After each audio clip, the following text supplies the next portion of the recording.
রমজান মাসের চাঁদ যখন দেখবেন, চাঁদ দেখার দোয়া পড়া, এটা একটি দোয়া। আল্লাহুম্মা আহিল্লাহু আলাইনা, হ্যাঁ, কার মুখস্থ আছে? কার মুখস্থ আছে এই দোয়া? আল্লাহুম্মা আহিল্লাহু আলাইনা, হ্যাঁ বলেন, বিল আমনে ওয়াল ঈমান, হে আল্লাহ এই চাঁদ আমাদের জন্য উদিত করো। যে চাঁদ দেখতে পেলাম, চাঁদ তো দেখলাম, কিন্তু কিসের মাধ্যমে?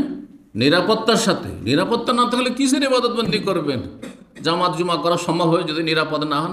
বাড়ি থেকে বেরোতে পারছেন না, বাড়িতে টিকতে পারছেন না, যেখানে আছে সেখানে টিকতে পারছেন না। চিন্তা করুন তো দেখি, ওপর থেকে আযাব, হ্যাঁ, জমিনি আযাব, ভূমিকম্প না, আসমান থেকে গজব না হয়, মানুষের জুলুম অত্যাচার, লড়াই, যুদ্ধ, কোনো ইবাদতবন্দি করা সম্ভব হবে না। তো কি বলছিলাম বিষয়টি?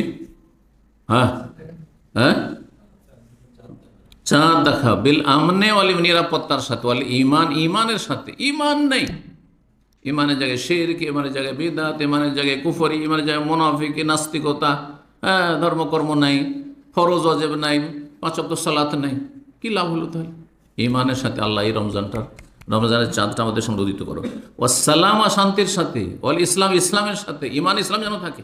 ও তৌফিক লিমা তুহিব্বু ওয়া তারজা, আর তুমি যা পছন্দ করার, তুমি যার উপর সন্তুষ্ট হয় সেসব কথা কাজের আমাকে শক্তি, সামর্থ্য, তৌফিক দান করো। জি, এটা দোয়া। আল্লাহ যা পছন্দ করে রমজান মাসে, হ্যাঁ, যার উপর সন্তুষ্ট হবেন আল্লাহ রাব্বুল আলামিন এবং তার উত্তম প্রতিদান দেবেন, সেসব কথা কাজের তৌফিক যেন আল্লাহ দেন। এই রব্বি ও রব্বুকাল্লাহ, তারপরে চাঁদকে যেন সম্বোধন করে বলছেন যে আমি শিরক পরিমুক্ত, চাঁদ তোমার পূজা করি না, তোমাকে চাঁদ মামা করে ডাকি না।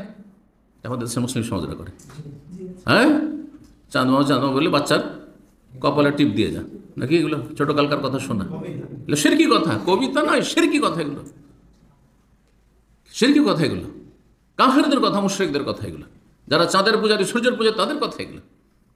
কেউ মূর্তি পূজা করেছে, কেউ মাজার পূজা করেছে, কেউ চাঁদের পূজা, সূর্য পূজা, কেউ আগুন পূজা করছে, ওদের কথা এগুলো না। রব্বি ও রব্বুকাল্লাহ, চাঁদ আমার রব আর তোমার রব ওই আল্লাহ, তুমি আমার কিছুই না। তোমাকে আল্লাহ অনুগত করেছেন, হ্যাঁ, আমাদের স্বার্থে আল্লাহ নিয়োজিত করেছেন।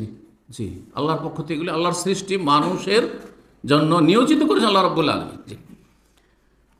2 নম্বর উপায় বা মাধ্যম রমজান মাসের প্রস্তুতির, তা হচ্ছে যখন রমজান মাস পেয়ে গেছেন, আলহামদুলিল্লাহ, প্রথম দিন চাঁদ উঠে গেল আর রমজান শুরু হয়ে গেছে, আর আপনার ফরজ নফল ইবাদত বন্দেগী রমজান মাসে শুরু হয়ে গেল, তারাবি পড়লেন, আর মাশাআল্লাহ, তাহলে কি করবেন? আল্লাহর প্রশংসা করেন, শুকরিয়া আদায় করেন, আলহামদুলিল্লাহ, অন্তর থেকে, জবান দ্বারা, কাজের দ্বারা আল্লাহর শুকরিয়া।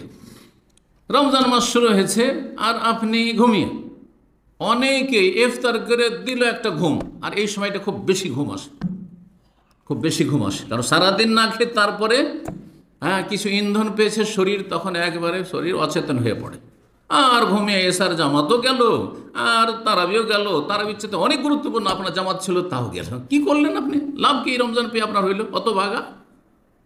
অনেক ভালো মানুষ যাদেরকে মনে করছে 5 ওয়াক্ত নামাজ পড়তে দেখছি, তাদের মধ্যে এই রোগ রয়েছে। আল্লাহ হেফাজত করুন, এমনটা যেন না হয়। সবসময় আপনি বিলম্ব যাচ্ছেন মসজিদে, গিয়ে দেখেন যে জামাত হয়ে গেছে, তারপরে তারাবিতে আপনি গিয়ে এসা পড়ছেন।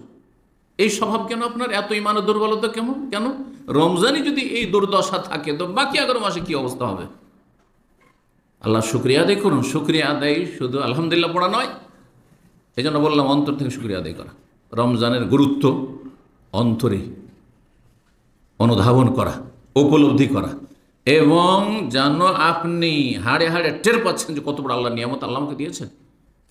এই রমজানের মাধ্যমে যারা 1000 বছর বেঁচেছে আগের উম্মতের অনেকে, আর আমি মাত্র 50-60 বছর, 70 বছরের বেশি হয়তো বাঁচব না, এতে তাদের থেকে এগিয়ে আগে জান্নাতে যেতে পারবো, জি ইনশাআল্লাহ। কিন্তু মুখে শুধু ইনশাআল্লাহ না, কাজে ইনশাআল্লাহ হইতে হবে। জি, জবান দ্বারা শুকরিয়া আদায় করা, এর গুরুত্ব নিজে চর্চা করা, নিজের পরিবারের সাথে চর্চা করা, নিজের মুসলিম ভাই বোনদের সাথে চর্চা করা, হ্যাঁ, নিজে উৎসাহিত হবেন, অন্যকে উৎসাহিত করবেন, আল্লাহ শুকরিয়া আদায় করা, আমলের মাধ্যমে আল্লাহ শুকরিয়া আদায় করা, ফরজ ওয়াজিব আদায় করে, হারাম নাজায়েজ থেকে, পাপ থেকে বেঁচে থেকে। রমজান আসলো আর পাপ চলতে আছে, রমজানেও গুনাহ করছেন, চোখের গুনাহ, আপনি ফেসবুকের গুনাহ, সোশ্যাল মিডিয়ার গুনাহ, রমজানে বিভিন্ন গুনাহে জড়িয়ে আছেন, তাহলে কিসের শুকরিয়া আদায় হলো? ওয়াজিবে যদি ঘাটতি থাকে, কিসের শুকরিয়া আদায় হলো? তাহলে আমলের মাধ্যমে, কর্মের মাধ্যমে আল্লাহ শুকরিয়া আদায় করা, আর আনন্দিত হওয়া তার সাথে। যখন আল্লাহ শুকরিয়া আদায় করেছেন, মানুষ খুশি হয়, শুকরিয়া আদায় করে কখন? যখন আনন্দ হয়, খুশি হয়, তাই না? খুশি না হলে কে শুকরিয়া আদায় করবে?